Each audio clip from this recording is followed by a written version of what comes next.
G'day mates, in today's video we're going to talk about this ridiculous new update. The entire map has changed, whole POIs are different, we have vaults floating around the map, a lot of people are upset, I'm incredibly excited about it. I'm going to break down all the map changes and what the new best POIs are. We have a whole bunch of new items being added to the game, the throwable launch pad, the goo gun, the new Cobra DMR, and we have these new vault chests that are around the map that I think are a fantastic addition to the game. There's a lot to talk about, let's just jump into it. Epic just announced two major new LAN events. We have Dreamhack Winter and Dreamhack Atlanta. Both of them are $100,000 LAN events. They are not no builds. This is all regular builds. They are LAN events. You are going to have to go and play in person, but anyone is able to compete. You just have to show up, buy a ticket, and bring your PC. If you remember how the Dreamhacks worked last year with Dallas and Jönköping, Sweden, it is basically the exact same thing, but it is all only builds. Now, the problem with this, or the exciting part about this, depending on how you look at it, is the schedule. We have FNCS Invitational taking place on November 12th and 13th. That is the Epic Ran LAN event for $1 million prize pool. Now we have Dreamhack Atlanta taking place on November 18th to 20th. That's $100,000. And Dreamhack Sweden taking place on 25th to 27th. That means these players have a 5-day break between 3 LAN events. You got 5 days before Atlanta and 5 days before Sweden. What I think this is going to mean is Dreamhack Atlanta is going to be incredibly stacked. All the pro players who have already been flown out to the Invitational, which is taking place in North Carolina, will just stay around and wait for Atlanta. It's only 5 days away and it's about a 6-hour drive. So most of the players who go to the Invitational will be able to take place in Dreamhack Atlanta. Dreamhack Sweden, though, that might be a bit more of an issue. I imagine a lot of the EU pros will go to Dreamhack Sweden. I don't know too many pros who have already played 2 LAN events 5 days apart are then going to hit a plane and then fly all the way to Europe. We'll see. Either way, the European players will probably show up really big to Dreamhack Sweden. As far as the format, it is solos. It looks a bit interesting. There are going to be 4 different heats. Top 25 players from Heat 1, Heat 2, Heat 3, and Heat 4 are going to go through into the finals on the Sunday. It looks like both of them are going to follow this exact same format. If you guys want to get a ticket, some of them are available now. I'll put a link in the description down below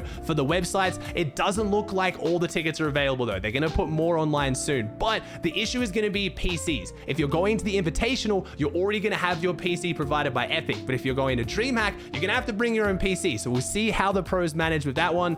First place is $12,000. Last place is going to get at least $200.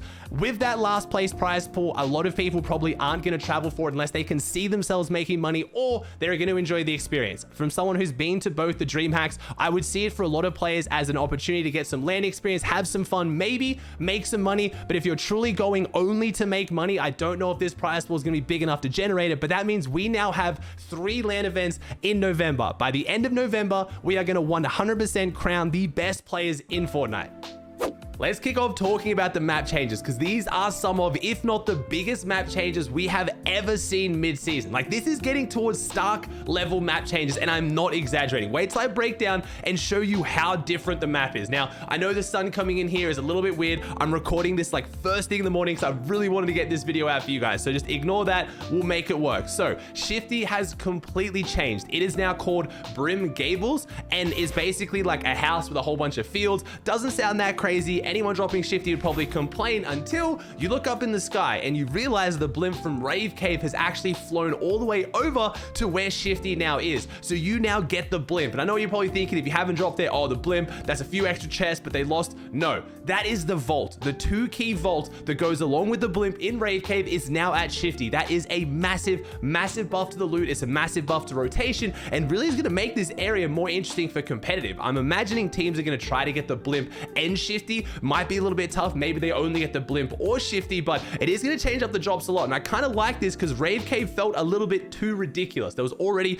like 7 or 8 teams dropping there in some tournaments, because there's like 1 in the blimp, 3 down the bottom, 2 up. It was just getting a bit ridiculous. I like the blimp moving towards Shifty. It's going to be interesting to see how that plays out. Tilted has had a big change yet again. No sweat insurance. For some reason, this building, Epic just hates it. They have flown it out of Tilted and it's now at Coney. Now remember, like I just said with Rave Cave, that means the 2 key vault is now over at Coney. So Coney just got a massive buff, and Tilted just got a pretty huge nerf. I did like the vault being at Tilted, because it was kind of fun to fight for. It was a 2 key vault. It was hard to unlock it, get all the loot, and not get ran at. Also, if you're rotating through mid-map in zone or late game and you needed some extra loot, there was almost always loot inside the vault. But seeing it go towards Coney could be interesting. It'll change things up. It does give Coney a bit more rotation now. There wasn't really any balloons to get around the map near Coney. Now you have the balloons because they're attached to the vault. So that is a very big buff to Coney. Also, we now have the ship inside Lazy Lagoon just leaving. The ship inside Lazy Lagoon has just flown off. It is now all the way down near Rocky Reels in the desert. Again, another big buff to that area on the map. A bit of a nerf to Lazy Lagoon, or a pretty massive nerf to Lazy Lagoon, because again, that is a 2 key vault that has now just moved completely across the map. Kami Split has changed a little bit as well. That's the gas station that's kind of towards the southeast of Tilted. It hasn't really gone anywhere though. It's just split in 2. And as I always say, I've said this every single year, Kami's dad works at Epic, because every time there's map changes, Kami Split gets buffed. And this time, not only do they now have the 1 key vault, they also have these new chests, which I'm going to talk about, these Evo chests coming up, the ones you unlock with the keys. That makes it crazy as well. Sleepy, or at least North Sleepy, is now completely chromed over. I don't know if this is a buff or a nerf. The chrome ARs are really solid, and chrome chests drop 2 pieces of loot from them, so it does technically give you more loot, but you're going to get way more chrome shotguns. And despite the buff to the chrome AR, the chrome shotguns just still feel really weak, so we'll have to see how that one plays out for teams that are dropping at Sleepy. Now, what do I think about these map changes for competitive? Because Fortnite Competitive tweeted out, competitors, Chrome will consume all. Chrome has taken over points of interest this season, and it has built a new one. Make sure to practice different drop spots this season to stay ahead of the game, just in case. And of course, in the comments is everyone clowning them, saying, you ruined my drop spot. That's cool. Why would I be good at one drop spot when I have to learn them all? And I get it. I get where this frustration is coming from. And a lot in the past, when there was big FNCSs on in big tournaments, I would have agreed. But I have to say, I disagree. I'm not the only one who feels like this. Competitive is going down. A lot of people are losing interest. The viewership isn't there. The attention isn't there. There's a big disconnect between competitive and casual, and casuals aren't watching competitive anymore. And that is why Epic puts it on. Let's be honest. They're not just giving money to pros because they like them. It is an investment. And right now, that investment is getting worse and worse. There needs to be major changes to keep people excited, myself included. And I like this. Yes, it's super unfortunate if your drop spot gets majorly changed, but right now there are weekly tournaments where you have a few tournaments to figure it out, try a new drop spot, and then you have finals. The only thing they need to avoid is doing too many massive map changes before Invitational. And yes, I know Invitational is in November. That is basically like a month away now. It's coming around really quick, but that is enough time to figure things out and relearn. There needs to be some kind of fun back in competitive. This meta right now is looking really good. Some of the new weapon additions I'm going to talk about in a second, I'm quite excited for, but I think these major map changes need to happen. And when we had major map changes in the past, like Stark season, everyone welcomed them because it made the game feel fresh and fun. We can't be sitting here complaining about how the game isn't fun. I don't want to play it. I don't want to practice it. Then when they change things to make it more fresh and fun, we then complain that they're changing things because it makes it, you know what I mean? You see how we got to pick one. And right now I'm picking the side of I want some more fun in competitive. These new drop spots and changes make things feel fresh. I'm going to be loading up the game now, dropping in all of them and having a good time. So I am overall happy about this. There's no way we can just have a competitive map and a public match. We can't just only change the map in the public lobbies. It wouldn't make any sense. So I know this is frustrating if your POI just got destroyed and you're a pro, but maybe flip it on its head, learn this new POI as best as possible because no one else has learned it yet, and get a leg up on your opponents. I think it's a good thing. I'm excited for it.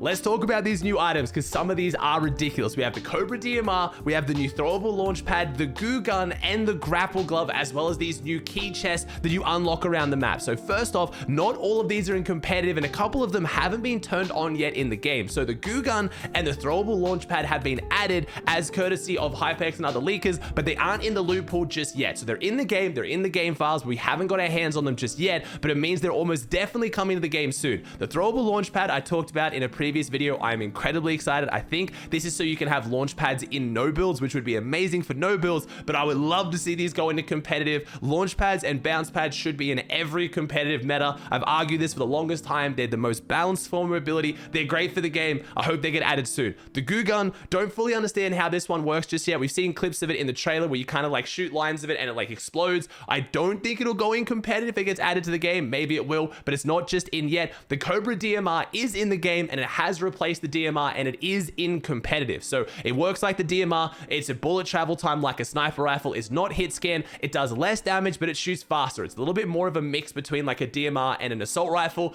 What do I think about it? Early impressions, still not great, only because it's not hit scan. If you have to have bullet travel time, unless it's gonna one-shot headshot like a sniper, it's just too hard to consistently hit shots in competitive against players who are aware, players who are moving, players who aren't over peaking. It will be good for punishing people over peaking, but if I'm gonna carry a weapon for that, I'm just gonna carry a sniper rifle where I can one-shot headshot them. I just don't understand Epic's obsession with putting guns in the game with bullet travel time. They never work. Think of this DMR, think of the old infantry rifle, just think of any weapon they've put in the game where when you shoot, you have to wait for the bullet to travel. If it does not one-shot headshot, it ends up being an awful weapon. Maybe the Cobra DMR will be different, but I don't have high hopes. Now, the grapple glove, but wait, I'm very excited to say this, it is not in competitive. The grapple glove is only in pubs. I'm very happy to see this. I want fun new items in competitive. I'm sick of the grapple glove. We've had it for 2 of the 3 seasons this chapter. If we were gonna make it a 4th, I was gonna be pissed. It's just, I'm sick of watching it. It's super boring in competitive. It's really, really fun in casuals though. So fully happy it's back in pubs.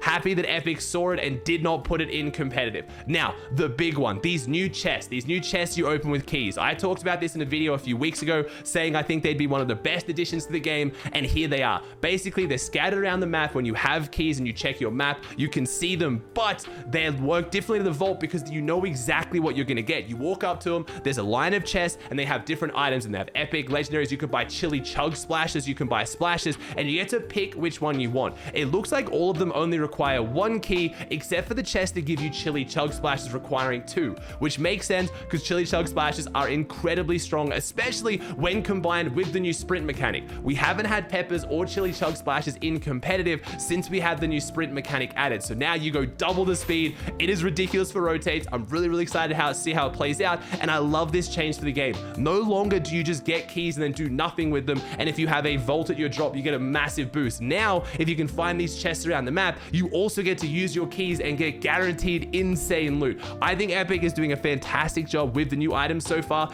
These chests are going to help massively when it comes to spreading out the loot and being fair for all these new POIs and any POI that doesn't have a vault. To say sorry for the servers going down prematurely yesterday, Epic has given every single player a sweat-free gun wrap, so you do now have a new gun wrap to play around with. I mean, the servers went down early. It was a little bit of an inconvenience for people. I myself wasn't actually playing, so it didn't affect me too much. I'm happy that the update warranted such a big downtime. These are massive, massive changes to the game, so I mean, I'm gonna give them a pass on it. If I had something on or if there was a tournament, obviously it would have been more upsetting, but not playing the game for like, 12 hours, but then waking up to a massive update like this, I'll take it. Also, it doesn't affect competitive at all, but I thought I'd mention it's a bit of fun. We now have Rocket League cars in Fortnite. They're only in creative right now. I don't see how they could ever put them in the actual Battle Royale game, but they are just Rocket League cars. They're sick. You get boosts, you can stick to walls, you can drive around. It's really cool, and people are gonna make crazy maps of these that will be a bit of fun to play, and it shows how much longevity Fortnite could have as a game outside of the Battle Royale. If creative keeps getting improved more and more, and creative 2.0 kicks off, and you can make now entire games with Rocket League cars, and we start seeing collaborations of other game mechanics coming into Fortnite, this could be massive. Like, this could be what keeps Fortnite around for decades. It could keep it as a game where no one even plays the Battle Royale anymore, and there's just millions of people playing all these crazy creative modes. It's cool to see. I like that Epic's doing it, but it's not in the Battle Royale. I don't know how they'd put a Rocket League car in the game unless you could drive it, but then you fly across the map. I mean, maybe it could be fun. I don't know. You guys know the deal. If you made it this far, chuck a like on it, subscribe to the channel, and I'll see you in the next one.